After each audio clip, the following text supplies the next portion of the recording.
The information shared in these conversations and videos are intended for general knowledge and entertainment purposes only. It should not be considered as legal advice or professional guidance. Additionally, any documentation or references to specific content are solely for the purpose of discussion and understanding. It does not imply endorsement, promotion, or support of said content. The views expressed in these videos and/or conversation are those of the individuals involved and do not represent any official stance or opinion. The content you are about to experience may contain strong language, including explicit words and phrases. This language is used for artistic expression and may be integral to the storyline or character development. It is important to note that the use of such language does not endorse or promote offensive behavior. Viewer discretion is advised, and please enjoy the show responsibly. Disclaimer: copyright disclaimer under Section 107 of the Copyright Act 1976. Allowances made for fair use for purposes such as criticism, comment, news reporting, teaching, scholarship, education, and research. The Canadian Copyright Act Section 29 allows an individual to use copyright-protected materials when creating a new work, such as mashup, and to post the new work online on a site like YouTube. Fair dealing provision for specific purposes like research, private study, education, parody, satire, criticism, review, and news reporting.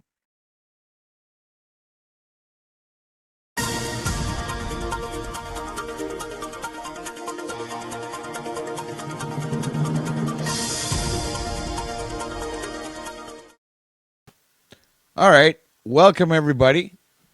I'm your host, OTW, a.k.a. Patrick, here for another one at the studio.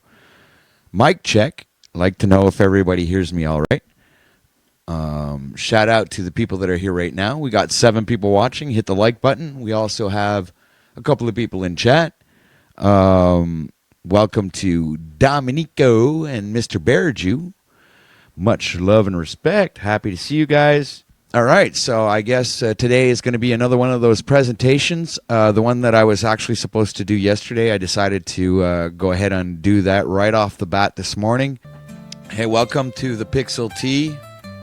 Welcome to Fire Drake 009. Thank you for being here. Today's presentation is going to be about Jack and the Beanstalk. Yeah. It's complete allegorical decode.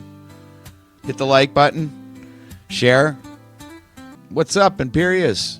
Channel members in the house. Yeah. Cheers, Bearju. So I'm going to go ahead and start this presentation. We got 21 people watching. Thank you for being here.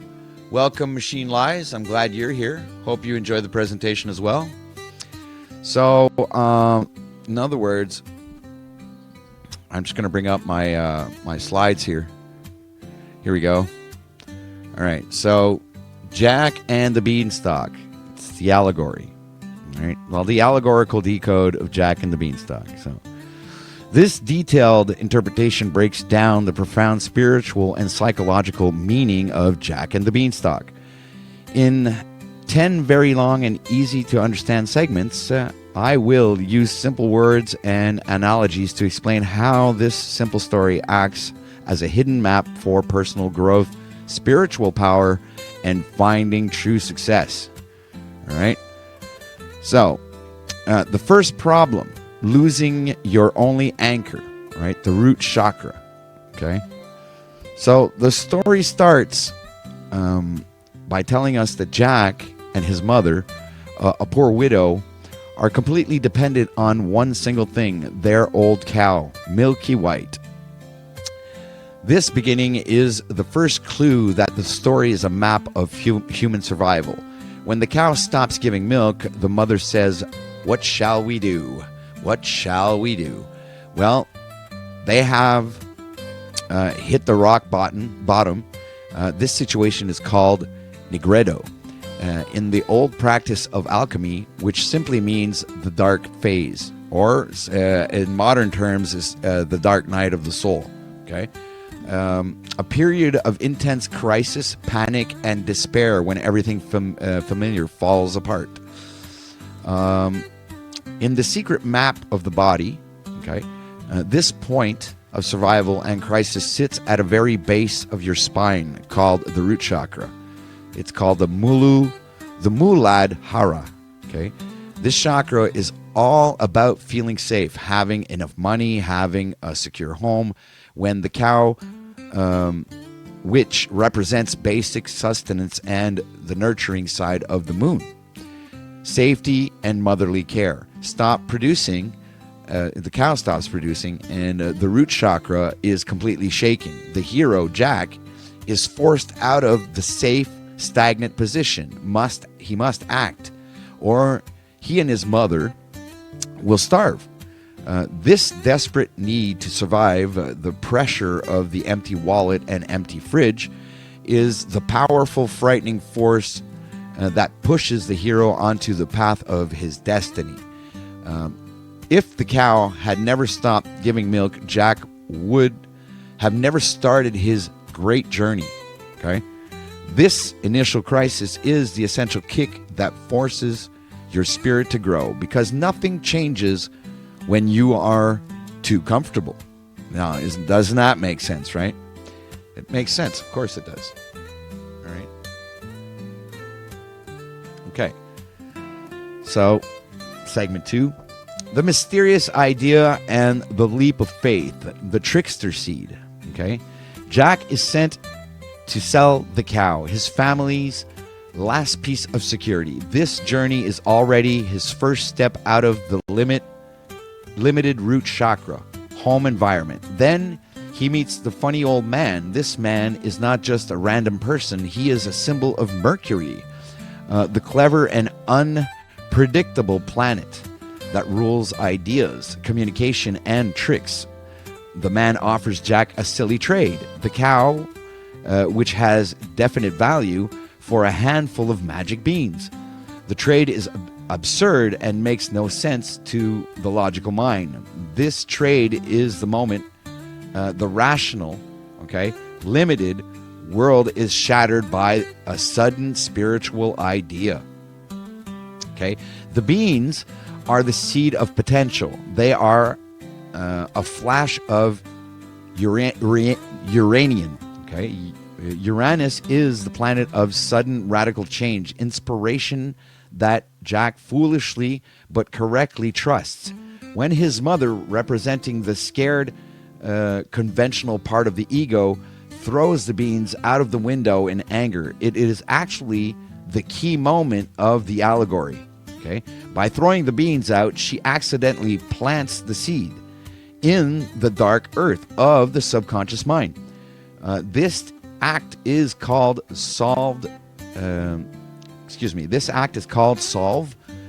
dissolution in alchemy. The old problem, the cow, is dissolved, and the new potential, the idea, seed, is freed from the controlling, fearful ego. Jack is now relying entirely on faith and an irrational promise. This sets the stage for the erroneous, rapid growth that follows, because the spirit needs to break away from old, limited thinking to soar. All right? Yeah. Okay. So the beanstalk, all right, is the body's own spiritual highway. You know, it's the spinal column, right? It's representing the journey of the sacred fluid going up and down the spinal cord.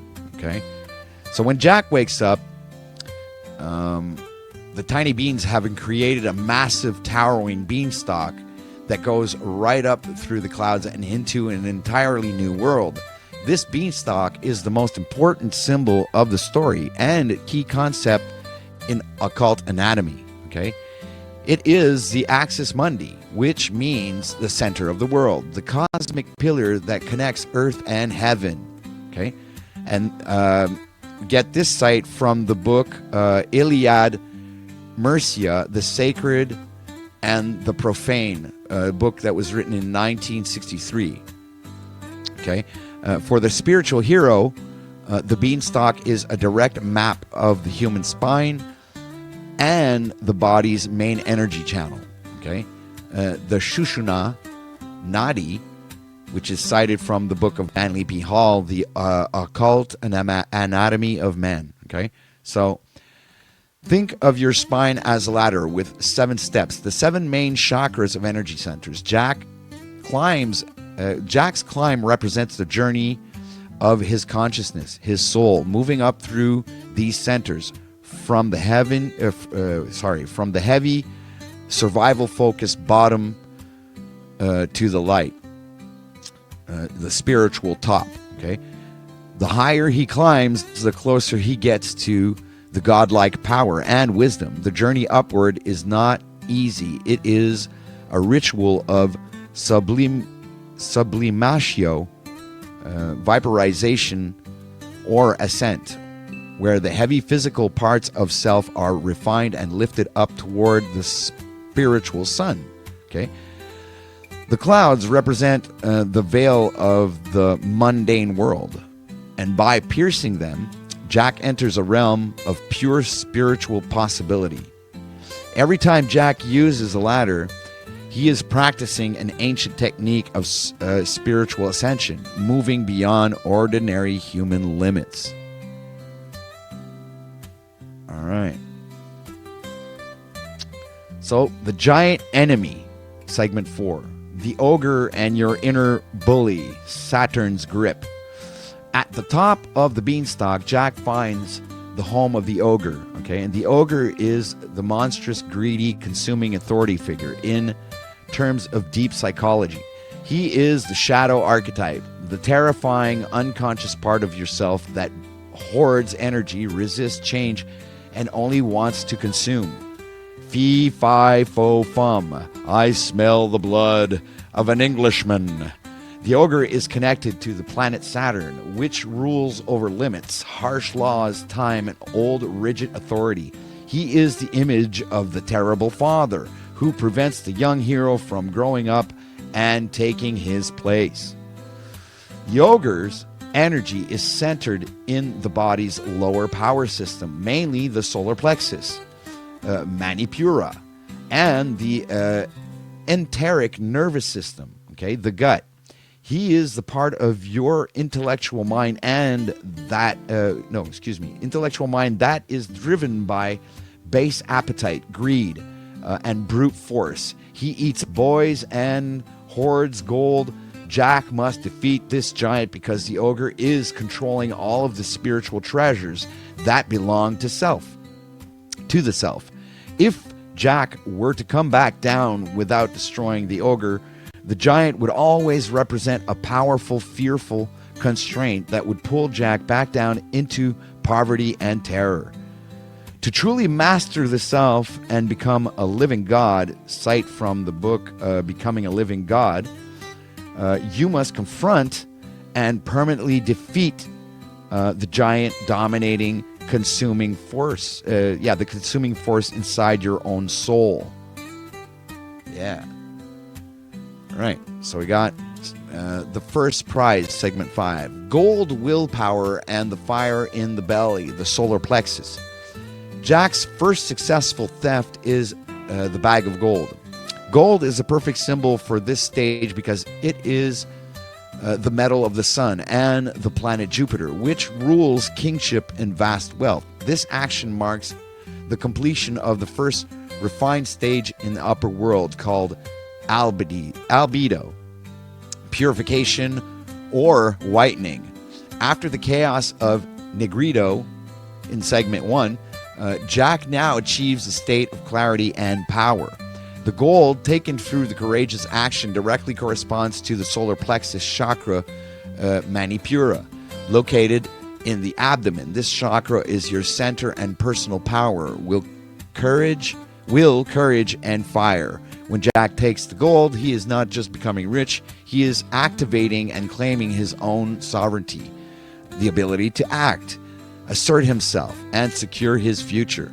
The gold is the energy of confidence. It moves him past being a scared boy relying on his mother to being a young man who can generate his own success.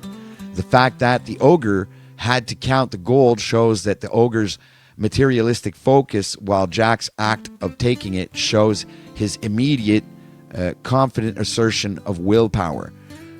This is the vital step of becoming strong enough to stand alone. Yeah, shout out to Jack. All right. So, the compassionate hand, segment 6. The ogre's wife and the heart chakra bridge. Okay. On his ascent, Jack is repeatedly aided by the ogre's wife, who is depicted as somewhat sympathetic, hiding him from her cruel husband. This woman is a necessary bridge figure. She is the embodiment of the proactive, gentle side of the feminine archetype, like Moon and Vesta. Okay, and she represents the heart chakra, Anahata. Okay, the center of love, connection, and empathy. Jack needs her help because he cannot defeat the ogre through brute force alone. He needs cunning and connection. So the ogre is pure, unrefined solar plexus aggression. The ogre's wife, passionate near the entrance of the higher realms, offers the necessary warmth. She offers Jack food, which symbolizes spiritual and emotional nourishment. This is a crucial teaching, okay? To move to the highest spiritual levels, the crown, the harp, okay? The hero must first pass through the heart, okay? He must integrate compassion and connection with his raw courage. Without her help, and without the heart chakra's ability to see past fear and connection with the potential ally, Jack would have been immediately consumed by the ogre. This interaction teaches the hero to rely on subtle emotional guidance, not just brute strength. Okay, the second prize, segment 7. The golden hand and the infinite creation. Solarization, okay? The second treasure Jack steals is the golden hen that lays golden eggs. This is a dramatic escalation in value from the first bag of gold. The bag was finite amount, right? It was a quick fix, you know? So the hen is a self-sustaining perpetual source of wealth. It is the key to creating endless abundance. This maps to the alchemical stage of citrinitas, solarization, or becoming fully gold. The hero is learning to be a creator, not just a taker.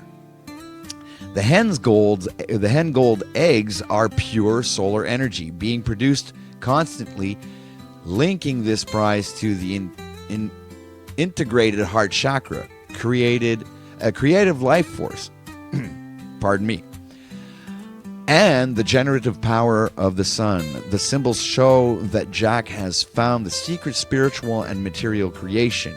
He no longer needs to work for money because he has become the source of the money itself.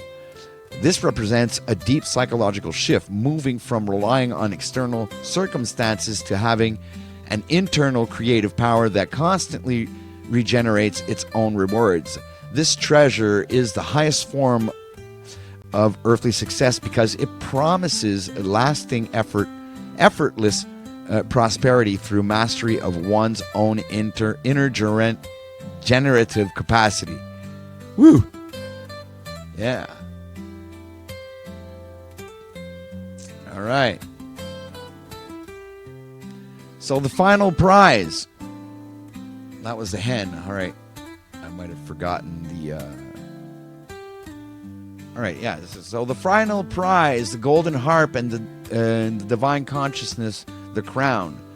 The third final treasure, the most dangerous to take, is the golden harp that sings most beautifully and speaks out, calling for its master. This treasure signifies the ultimate goal of the spiritual quest, divine consciousness, and total enlightenment. The harp is mapped to the two highest centers, the throat chakra, Vishushudu, Jesus Christ, Vishuddha, which governs, excuse me, which governs pure expression and sound, and the crown chakra, Sarahashra, which governs connection to the divine. All right. So forgive my pronunciation when it comes to these names. All right. Thank you. All right. The harp's ability to speak is key. It represents the verbum. Okay. The word, divine truth itself, cited from the book Manly P. Hall, the secret teachings of all ages. Okay. It's the moment the hero archives the ultimate philosophical power, the power to hear and command cosmic law. This is the stage of rubido, okay? The rendering or final perfection in alchemy, where all the lower parts of self are fully transformed and unified with the highest spirit. The harp is the perfect living thinking tool of self-awareness and mastering self. Its music reflects the harmony of the spheres, showing that Jack has tuned himself to the perfect, beautiful order of the universe, which when Jack seizes the harp, he seizes absolute conscious knowledge. Yeah.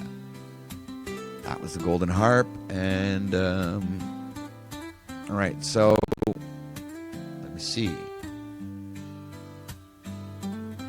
Darn. I'm here. Okay. For some reason, must have skipped a page or something. Okay. So, that was the harp, wasn't it? The harp. I'm going to have to get used with the slides, guys. I'll get better with the slides. Right now, I'm... Okay. The final severance and the breaking of the tyrant. Segment 9. The Axe of Mars. And let's just bring this back to this one. All right. So the story reaches its climax when the harp, crying out for its master, triggers the ogre's furious descent. Jack quickly runs down the beanstalk and yells for his mother to bring the axe. This final action is critical. The axe is a symbol of Mars, the planet of action, decisive will, and separation. It is the tool of the warrior and the surgeon. Jack uses it to chop down the beanstalk. This act is called severance of fixatio, fixing the work. In Hermetic terms, Jack is not just killing the giant, he is permanently cutting the umbilical cord to the old life and the old authority. By destroying the Axis Mundi, the beanstalk itself, he ensures that the ogre, the harsh, fearful, saturnine part of his life, can never climb back down and reclaim control. When this ogre falls and broke his crown, it means that the ogre's tyrannical false authority is permanently defeated and destroyed. The hero has completed his mission and secured his freedom, using sheer will, Mars, to destroy the limitations of the past, which is Saturn. All right. So, there we go. So, the segment 10, conclusion, the mastery of the inner world, the Solar King. So, to summarize all of this, the story ends with Jack and his mother living happily ever after, right? With Jack showing his mother the harp and selling the golden eggs. Jack's marriage to a great princess is the final symbol of the Solar King's triumph. The princess is not just a woman, she is a symbol of the fully realized anima, the integrated feminine soul, and the kingdom itself. Jack's journey perfectly fulfills the great Hermetic principle, as above, so below. Cited from the book written in 1908, Kybalion, right? The Kybalion. By climbing the spiritual ladder, the beanstalk, and mastering the treasures of the inner world, willpower, creativity, and divine truth, Jack successfully transformed the outer world. He changed from a poor, scared boy living at the base of the root chakra into a powerful, successful, and sovereign man. The tale is a lesson for everyone. The secrets to ultimate success are not found by searching the world, but by climbing the inner spiritual ladder and conquering the internal giants that tell you, fee, fi, fo, fum, you can't do it. You're not good enough. Okay? By doing this work, the hero truly becomes a living God. Cited from the book, Become a Living God, is his only reality. So that ends our presentation for today, folks. I hope you enjoyed that. I'll enjoy editing it out later on and re-uploading that as future content for the channel. So thank you all for being here and listening to that particular presentation. I got to get used to looking at you guys. That's what I got to do. I got to look at you guys. Stop looking at the screen, OTW. Stop looking at the screen. Look at the camera, man. You got to look at the camera.